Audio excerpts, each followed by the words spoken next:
Welcome to Bharat kitchen. ఈ రోజు recipe తాటిపండు గొజ్జుతో కుడుములు చేసుకుందాం. తాటిపండు గొజ్జు ఇది. దీన్ని మనం ఇప్పుడు బియ్యం పిండి వేసి కలుపుకుందాం.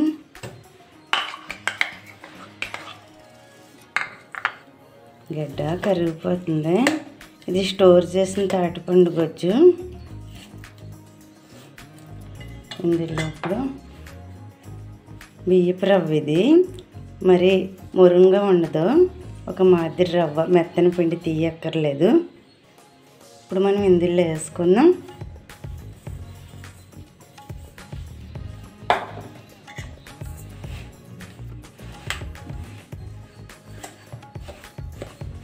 అంతా కలిసి వరకు కలుపుకుందాం.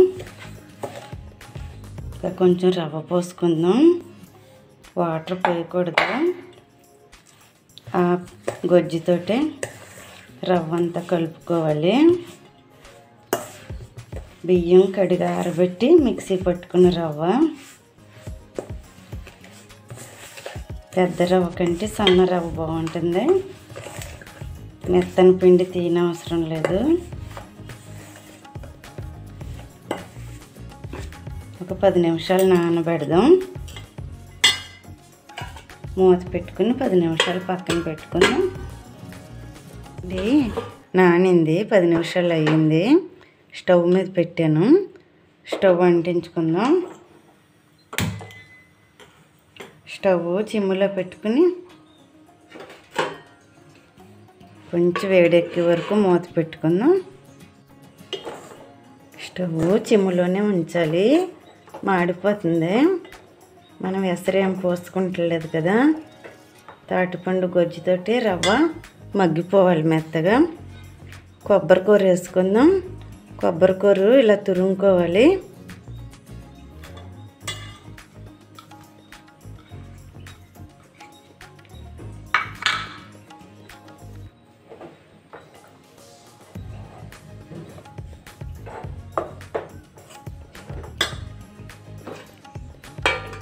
ఇలాగే 2 నిమిషాలు మగ్గబెడదాం. ఇప్పుడు బెల్లం వేస్తున్నాను.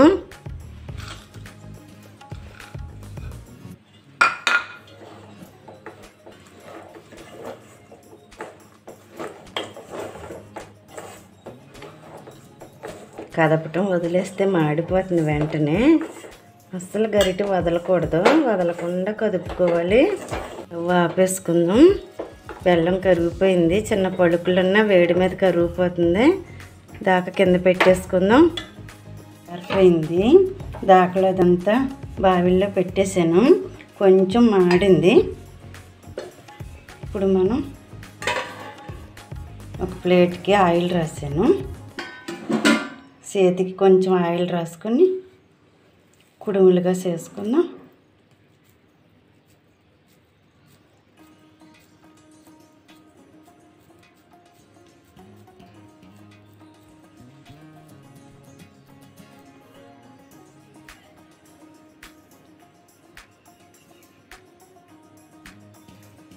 కొంచెం అలా పెట్టుకున్న బోలు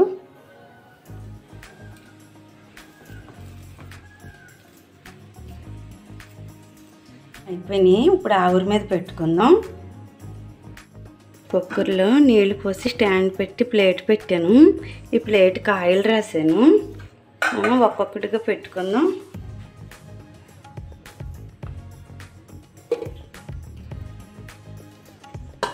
అన్నీ అలా పెట్టుకుందాం. పట్టిన మట్టికి పెట్టాను. మళ్ళీ రెండోసారి పెట్టుకోవచ్చు. ప్లేట్ మూతేస్తాను. ఒక 10 నిమిషాలు ఉడకబెట్టుకుందాం. చాపేసుకుని ఒకసారి చూద్దాం ఉడికిపోయినాయేమో. ఇలా పట్టుకుంటే చెమ్మ లేకపోతే ఉడికిపోయినట్టే. ఉడికిపోయినాయి. చల్లారాక తీసుకుందాం. తాటిపండు గొజ్జుతో చేసిన కుడుములు రెడీ అయిపోయినాయి. ఈ కుడుముల్లో అసలు రవ్వ లేదు, బాగా ఉడికింది రవ్వ. చేదు కూడా ఉండవు. కుడుములు చాలా టేస్ట్గా ఉంటాయి. మీరు కూడా ఒకసారి ట్రై చేయండి. ఈ వీడియో మీకు నచ్చినట్లయితే లైక్ చేయండి, షేర్ చేయండి, సబ్స్క్రైబ్ చేసి బెల్ ఐకాన్ క్లిక్ చేయండి.